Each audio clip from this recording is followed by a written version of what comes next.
Hello and welcome back. Be honest with you, this is the lecture that I was really looking forward to, selfishly but greedily, because the Persians are a very interesting ancient culture. In fact, all these cultures have been so different from one another, but the Persians really stand out because of really how we look at them and how we see them. The Persians, in many ways, are the great other civilization.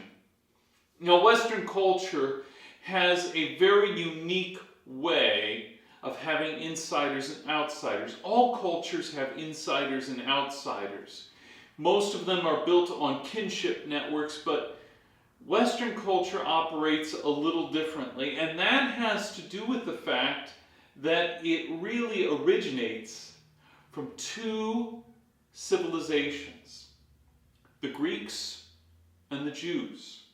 Now, anyone who has picked up an Old Testament has seen, eventually, the Persians. And the picture that comes to us from the Old Testament is a group of people who may not be Jewish or Hebrew or the chosen people, but who are tolerant towards the Jews and tolerant towards the people of God.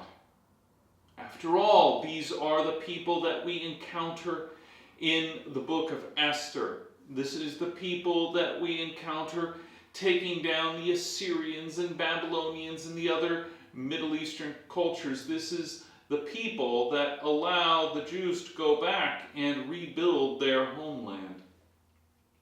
The Persians that we see here are a magnanimous group of people who are ruled by enlightened dictators.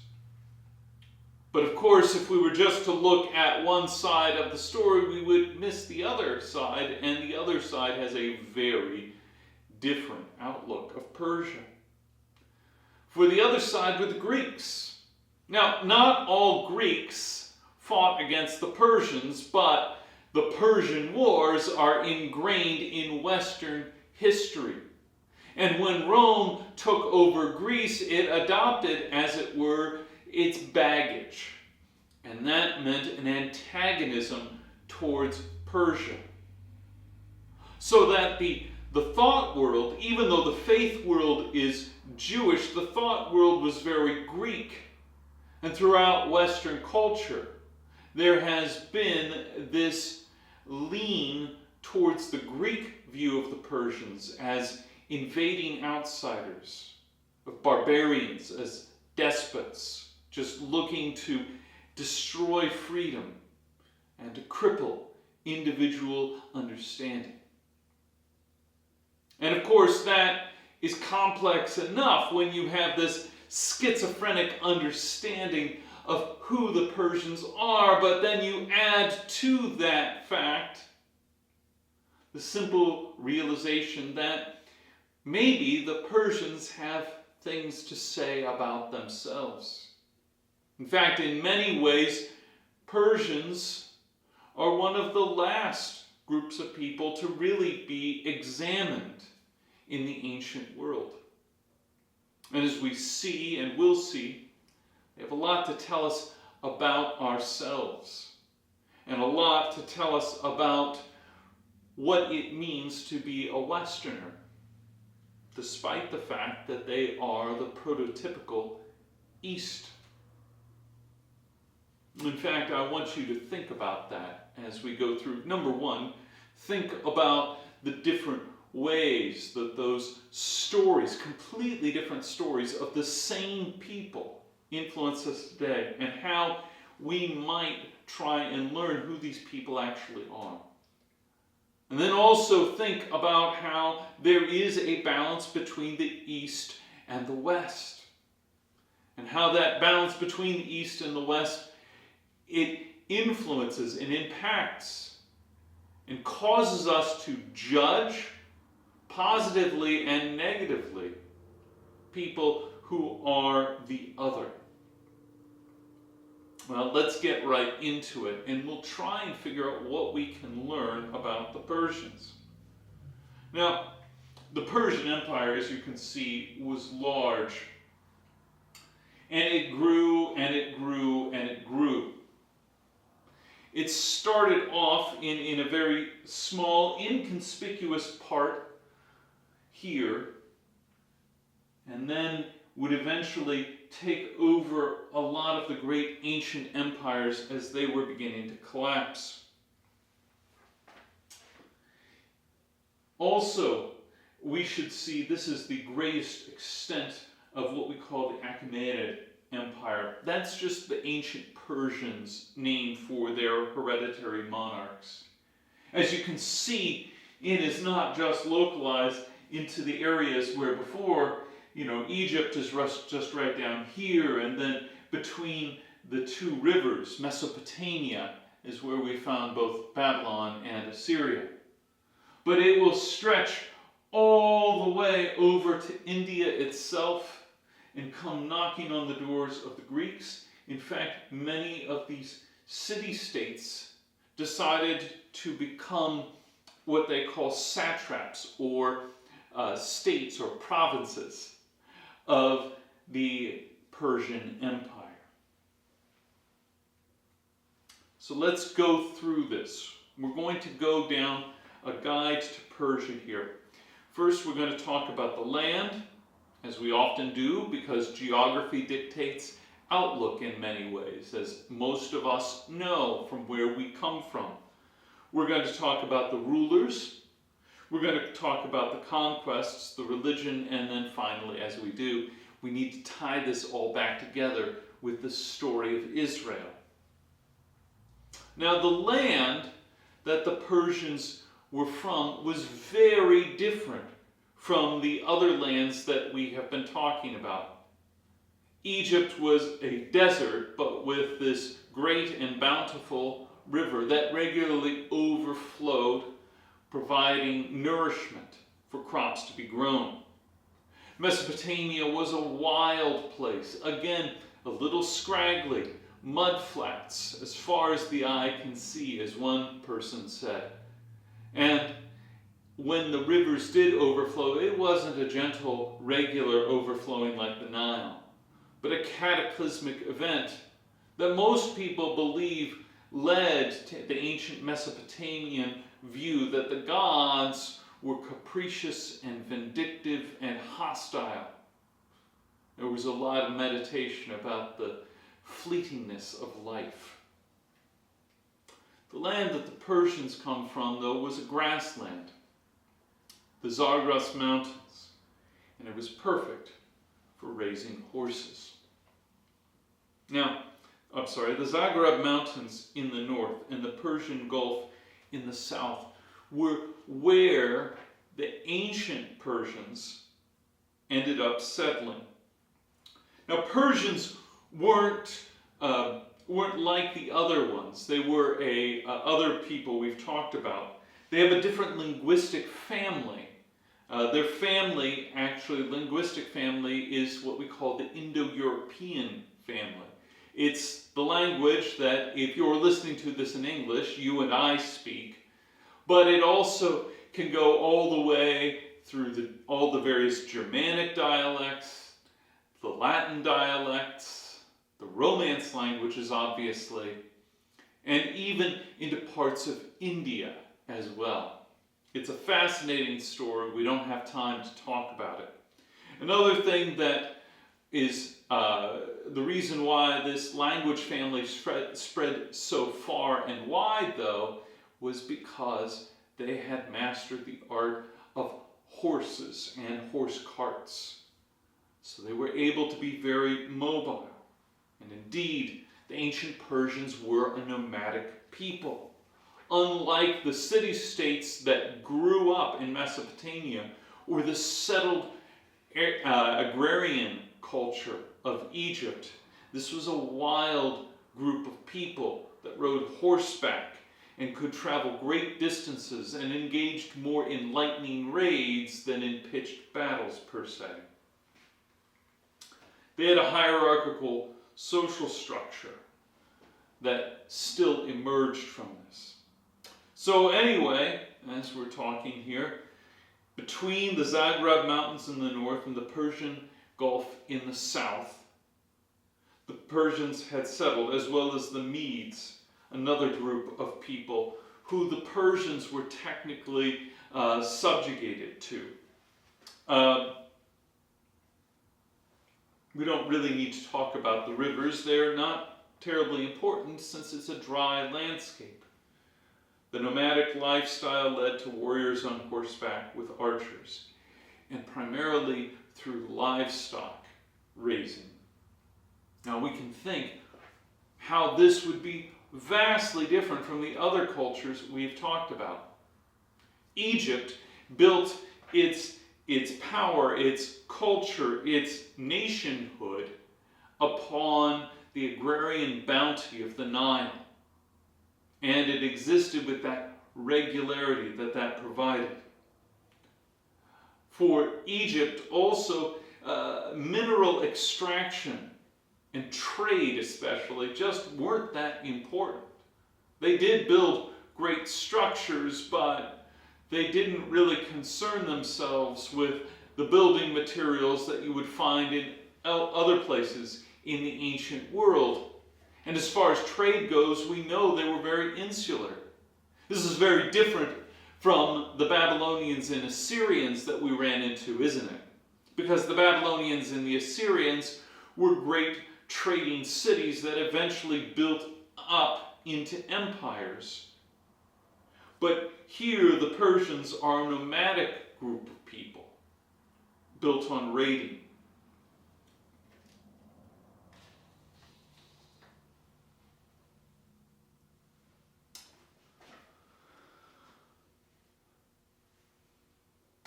Now these nomadic tribes organize themselves into tribes, and as things do, one tribe becomes dominant, namely the Medes, and it begins to rule over the others until one of the groups begins to ask that simple question, why not me?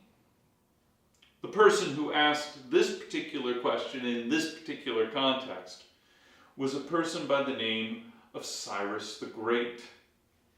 Now, Cyrus will defeat the Median Empire in 550 BC. He will then go about working to try and consolidate his power.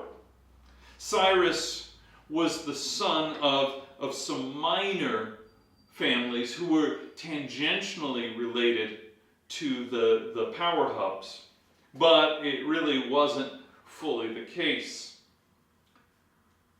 that he had a direct line to the throne. It was not straightforward. When the king Astyages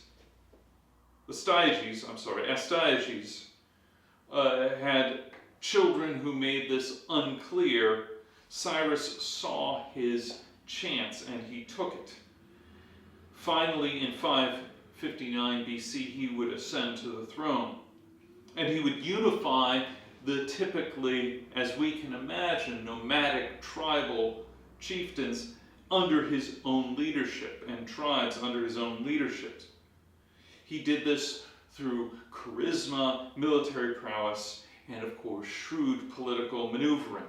Now here is one place where we really need to stop and listen to what the people who actually study Persia do.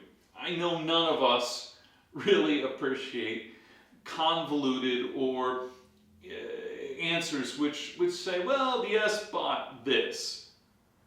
But we have to deal with that in life, don't we?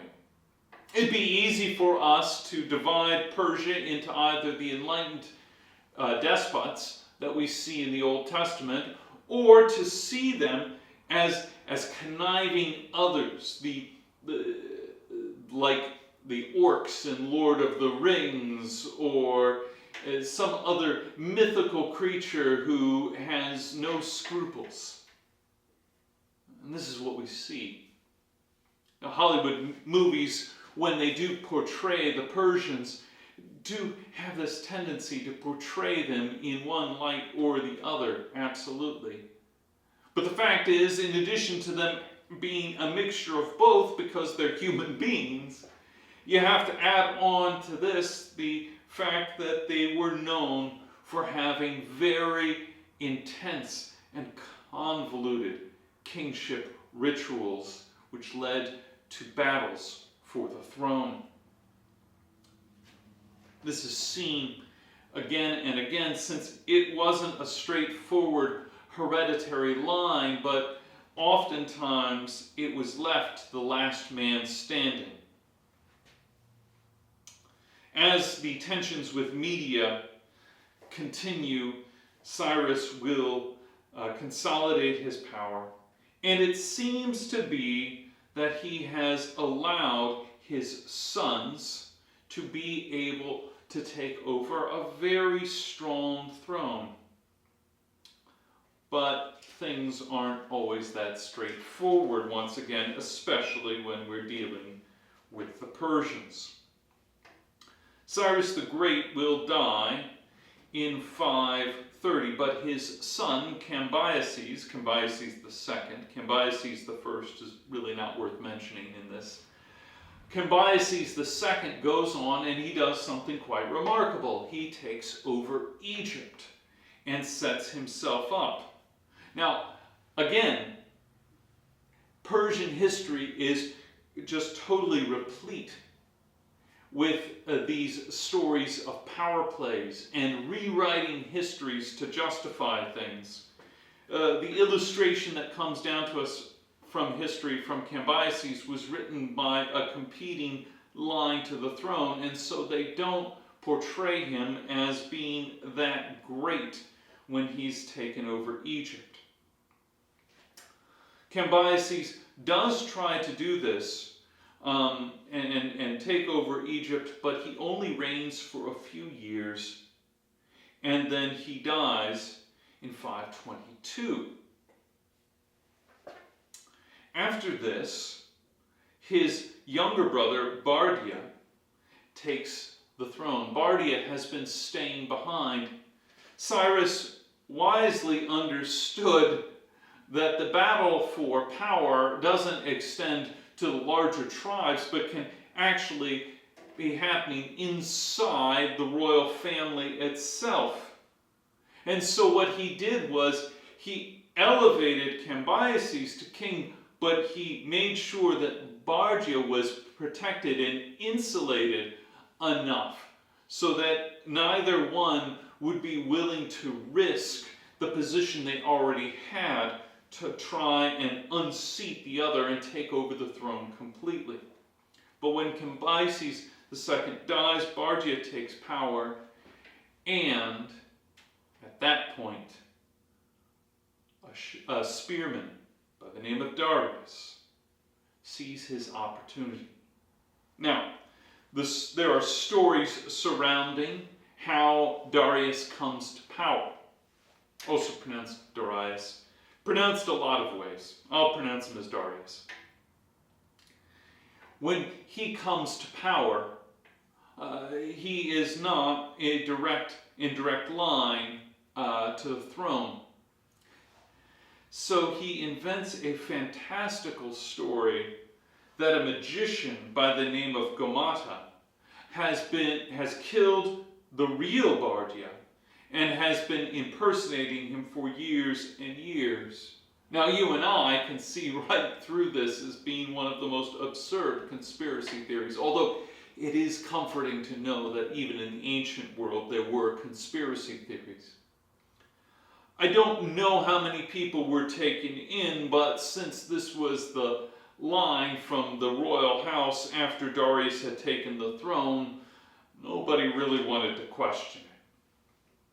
Darius will then ascend to the throne. He will consolidate power. He will actually get a bunch of the leading nobles in line, and then he will go and become just as amazing a leader, military leader, as was Cyrus the Great. we'll skip forward to the last one here, just to preview. Alexander the Great, we know Alexander of Macedon, centuries, almost 2 centuries later, will go and take over this area. So, let's take a look at the royal families here. You don't need to know all of these people, but here is the general line. But let's pause here and just say there are a few things. Darius becomes the king of Persia. He quells a rebellion that happens in Babylon. And then he goes and he puts down rebellions throughout the empire. Xerxes is the heir apparent to Darius I, and he has previously been what they call a satrap or governor of the area of Parthia, which is located there within the confines. We can go on here and talk about all of these various people, but let's talk about the conquests that happen, because really what we really want to deal with is exactly how the West came to have this very hostile view to them. It's one thing to talk about the conquests that the Persians administered to the various peoples that they came in contact with. It's another thing to talk about how they spoke of their own priorities. What was their religion, in other words? The religion was very different from those of the people around them. They were polytheistic in their way, but it had particular differences that made it unique, and also made it something that the people of Israel could talk to them about. Now, as I stated, they were polytheistic. They would adopt the various gods from the cities and areas that they came in contact with, but at heart, they believed there were two primary forces, one of good and one of evil, one of light and one of darkness. This dualism stood above the other deities that surrounded them. And this dualism, that is a religion of two forces, two competing forces, usually of good versus evil, which we see today in the modern religious movement called Star Wars, the light force and the dark force. This animated what they would do. Even though they would accept the other gods of the peoples around them, the motivating factor was to be on the side of righteousness, that is, on the side of Ahura Mazda, meaning the wise Lord. He was the supreme deity. And then the people of the lie, the people of darkness, would come in and attack. This religion was prophesied by a prophet by the name of Zoroaster, or Zarathustra as he's sometimes called, sometime around the 6th century BC. These two forces were in constant competition. The priests, the Zoroastrian priests, would eventually have temples that would have a ritual fire which represented life and light and purification. And the fire temples are still around to this day. There are still Zoroastrians around. And this has always seemed a little puzzling to me, due to the fact that Darius came to power based on something that must have just been a bald-faced lie. It shows that people are far more complex and will hold to and believe themselves to be very religious while doing things that would seemed to be in contradiction to their religious beliefs. They had a religious belief that allowed them to be syncretistic, to bring in other gods that would be found around them. This dualism colored their worldview. Everything was a fight and good versus evil. And people had a much more robust free will than the peoples that surrounded them. Maybe this was because they had been nomadic horsemen rather than growing up dealing with the constant ebb and flow of the various rivers. They would be trying to work towards making everything revolve around the lightness of the good God. And there would be a last judgment where the people of the lie would finally get their comeuppance. But this also led to a religious pragmatism, too, a limited tolerance. But at the end of the day, they believed, like most of the ancient kingdoms and empires, that they had a divine mandate to rule. And they would integrate and they would evolve. So this is what they would think of themselves. They had to be pragmatic in their religion. They had far too many people to rule over. But how this influences the Bible is interesting. We'll look at some concrete examples and then some examples in theory that emerge from the Persian times. Now, as we remember, the Jewish people had been under the yoke of the Babylonians, namely the Neo-Babylonian Empire. And we can see the influences of these ancient empires here. In the books of Ezra and Nehemiah, for instance, the people of Israel, or a number of people, have been taken away to live in Babylon. But now that Babylon has been conquered by the Persians, the Persian king allows Ezra and Nehemiah and many people to return back to Jerusalem, to rebuild the walls, to rebuild the city. And that's exactly what they do. And it's this understanding that the king has compassion and tolerance to them. And that's very different from the burdensome rule that they've encountered with the Assyrians and Babylonians and Egyptians and all the other oppressors. In the book of Esther, we see a young woman become one of the queens in the entourage of the king of Persia. And we hear of a plot, a Holocaust, that is being hatched against the Jewish people. Through her wisdom, she is able to get to the king. And the king of Persia doesn't come off as particularly clever, but he does come off as one who is tolerant and fair-minded and also has a desire that people who are not guilty should live. In the book of Daniel, what a contrast that is.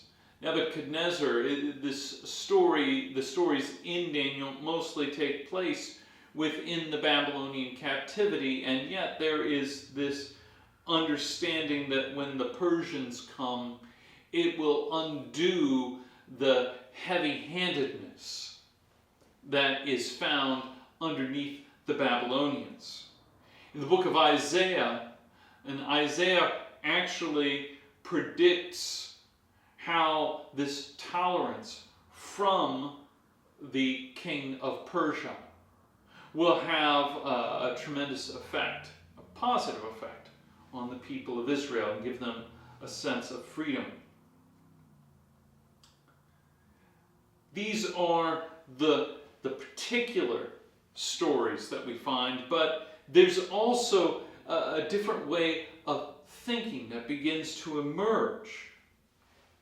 For instance, there is an understanding that religious toleration is possible, that the people of Israel can actually live in an empire that does not share their values or their priorities.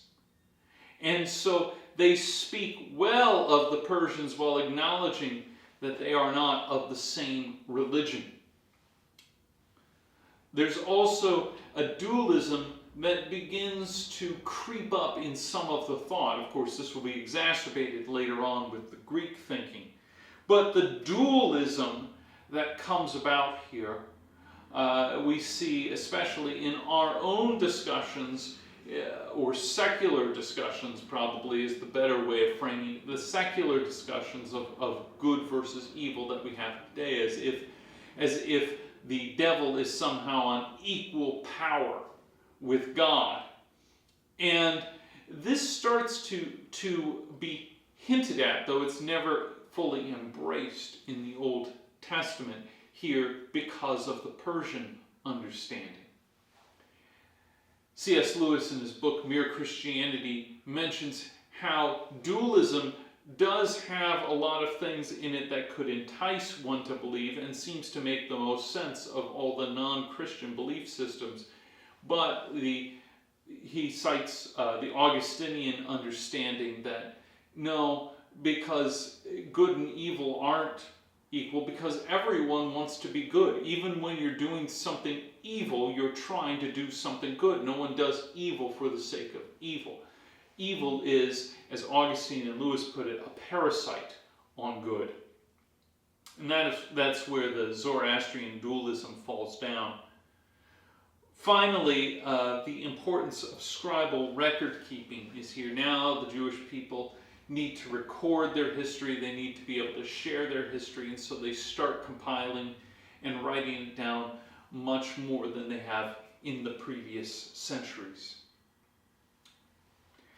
Like all things in this world, the Persian Empire collapses. It collapses to the Greeks. And so we're back where we started, aren't we?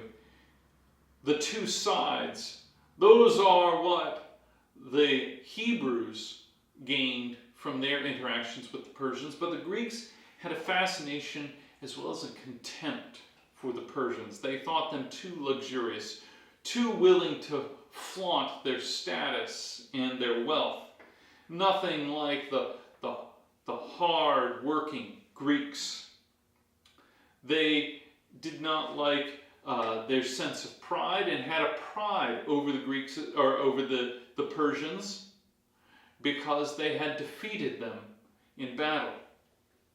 They also felt a great deal of relief when first the Persians were expelled and then finally taken over as they joined up with the Macedonians. This ended in disparagement of the Persians, something that we see even to this day, with the notions that things to the east, the places in Asia Minor, were cesspools of decadence, not like the straightforward virtues of the Westerners. This birth of East versus West emerges here with the Greeks and their trauma of being invaded by the Persians. But I hope that you've seen that through this, the Persians were far more nuanced, and that different cultures came away with different interpretations and viewpoints of the Persians. And with that, I hope this is kind of a beginning for you to explore. Today we've gone over the main empires that we would see in the Old Testament.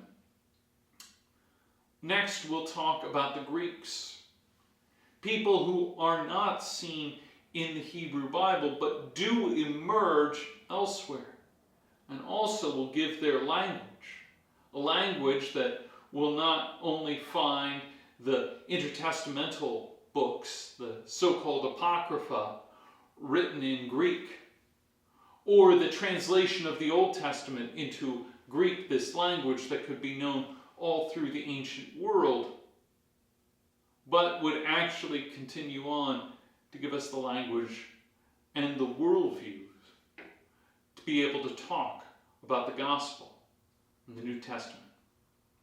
Thank you.